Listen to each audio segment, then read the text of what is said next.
Pinterest, Instagram, Twitter. All of these social media platforms have one thing in common: followers. The more followers you have, the better. And people work really hard to gain followers on all of these platforms. They want to have as many followers as possible because followers are lucrative in some cases. A young Australian teenager who had risen to stardom on Instagram, her name is Christina O'Neill. She had over 500,000 followers, and she suddenly quit Instagram, just completely shut down her page. And doing this, she made headlines. She shocked the world because everyone knew how hard it was to gain followers like that on social media. There's a wealth of tips and how-tos, how to gain more followers out there from all different directions. In June of 2015, in fact, Forbes magazine published an article, 53 ways to increase your Instagram followers. It included suggestions like posting your photos between 2 a.m. or at 2 a.m. and then again at 5 p.m. Holding a contest on your Instagram page. Using popular hashtags and asking questions in the captions of your photos. Well, lots of people tried everything and still never gained the kinds of followers that Christina O'Neill had. But you know, Jesus had followers long before social media. Jesus' followers literally followed him from place to place. They listened to him speaking, and they watched him, and they watched what he did.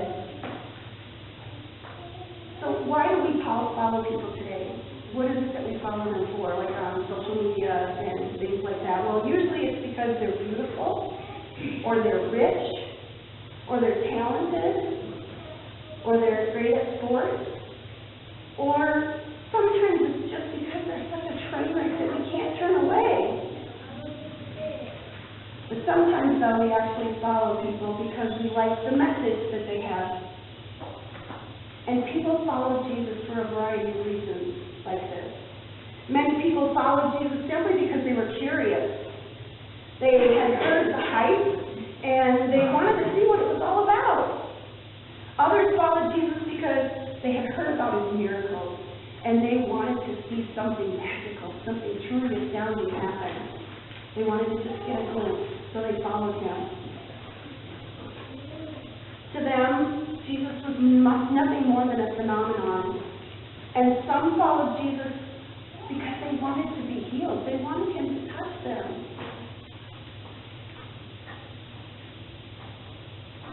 He made them walk again. He made them see again. He took away their pain and their disease. And they were so grateful that they just wanted to be close to him.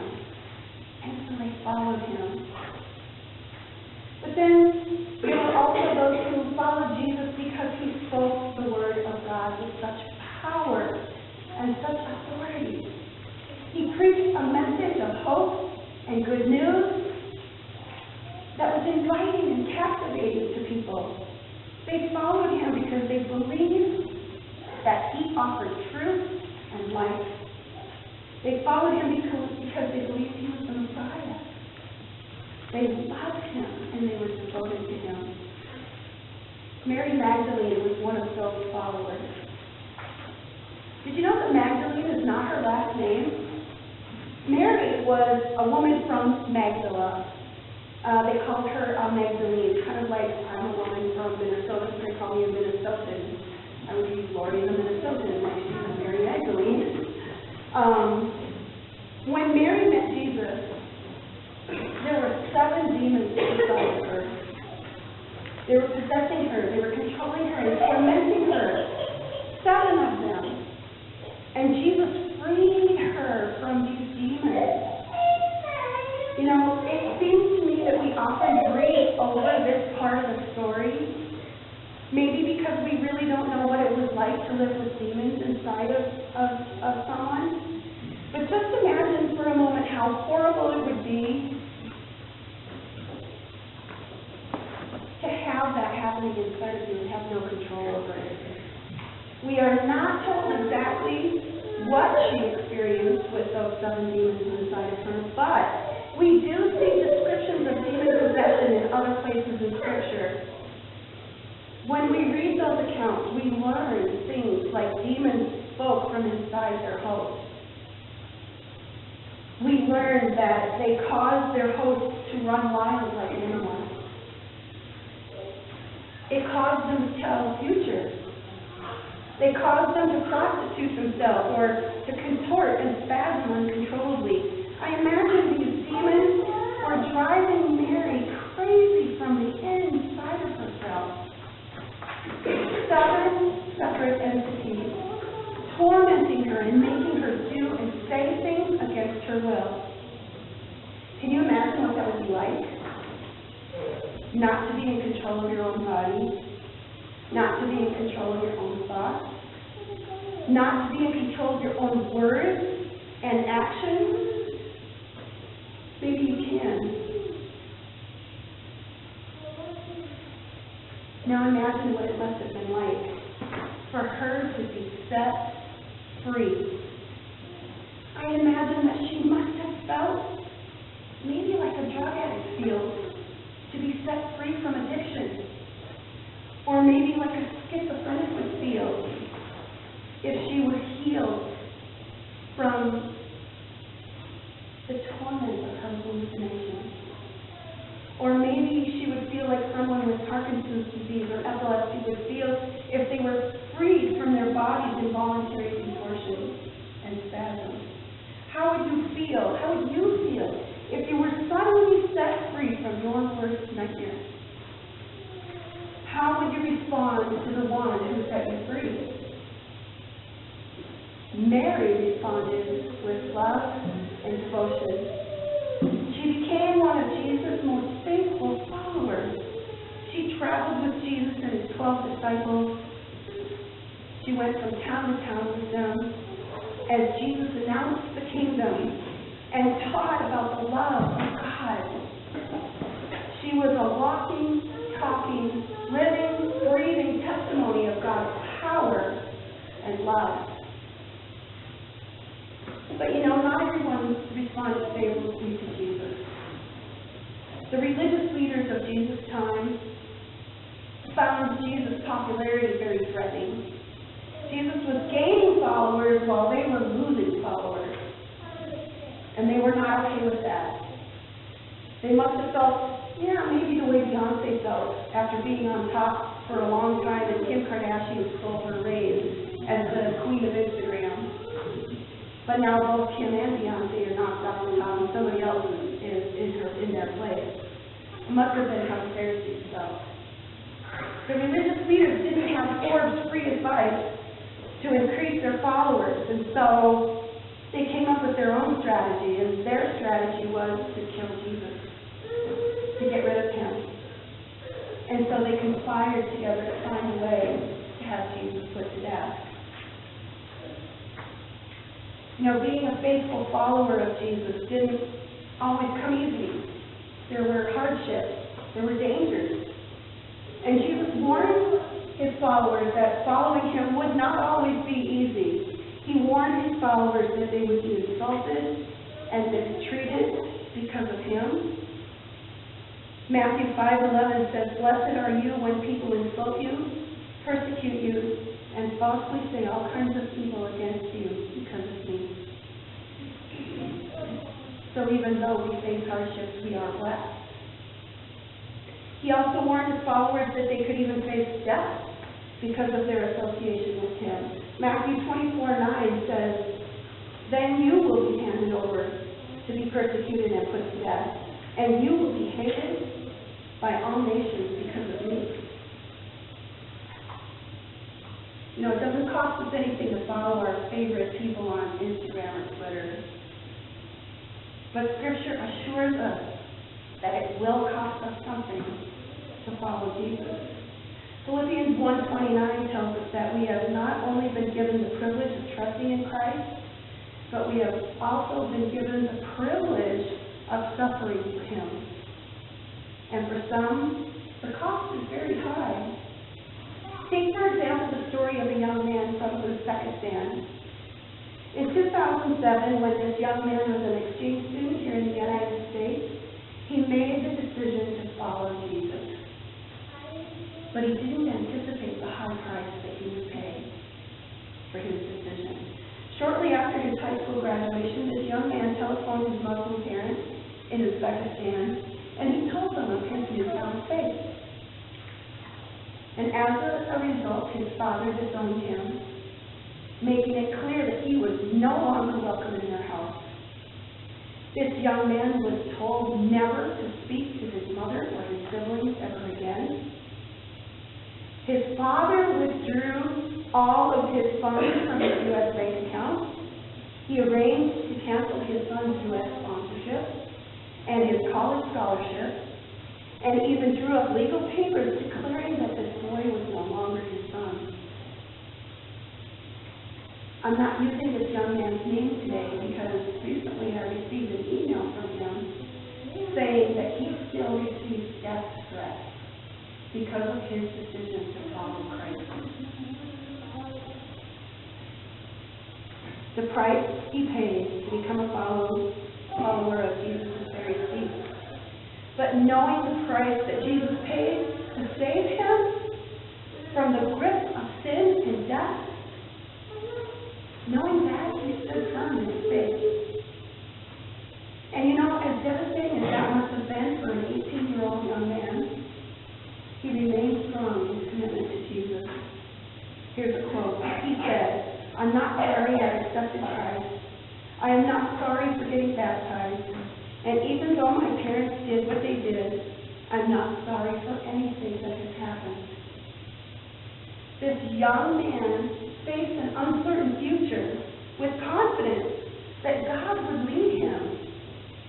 He had hope for a future that was infinitely better than anything he left behind. But many of the early followers of Christ were not so confident as this young man. When following Jesus became difficult and dangerous, many of his early followers fell away. They were merely sensation seekers, and they began to disappear. His fair-weather friends and fair-weather followers fled when it was no longer pleasant or profitable for them to follow Jesus.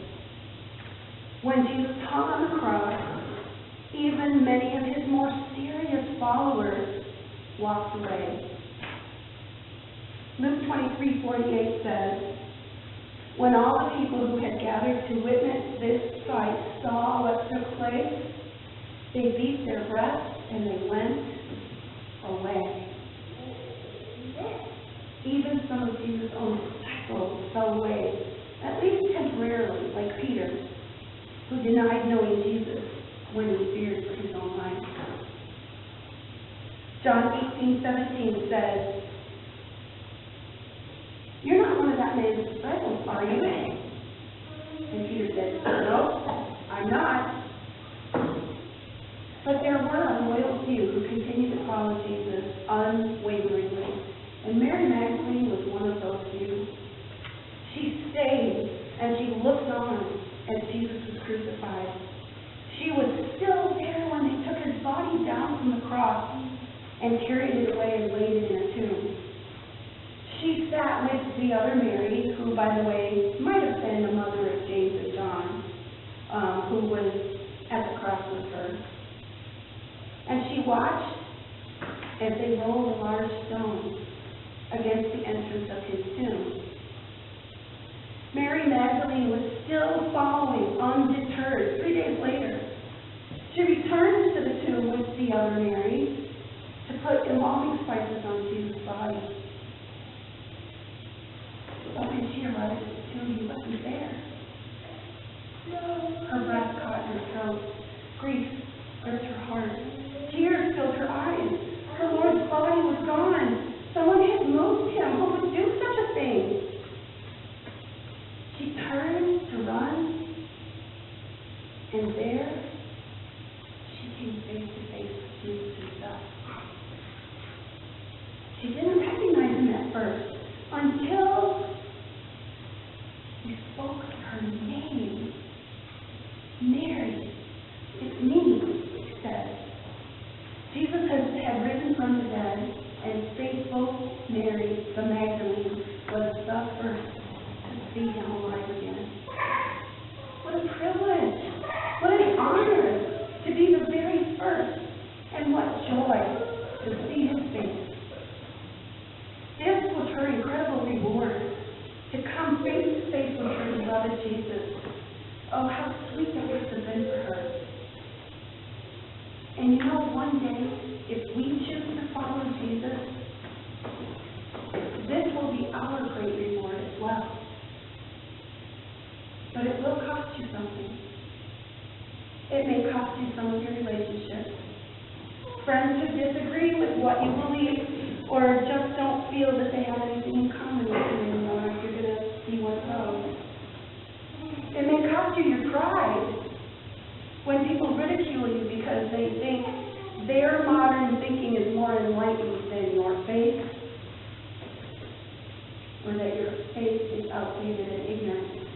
It may cost you family members, like it cost the young man who was an exchange student from Uzbekistan. And you know, even when I first became a follower of Jesus, some of my family members, they didn't disown me, but they kind of avoided me because I was one of those religious kind of people, you know.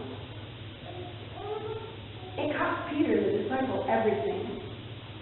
Even though he faltered on that night that Jesus was betrayed, when he denied even knowing Jesus, even though he faltered, he found his footing again. And he faithfully followed Jesus for the rest of his life. And eventually it cost Peter his life. The Roman Emperor Nero executed him for following Jesus. So the cost may be high. But be encouraged, your reward is great.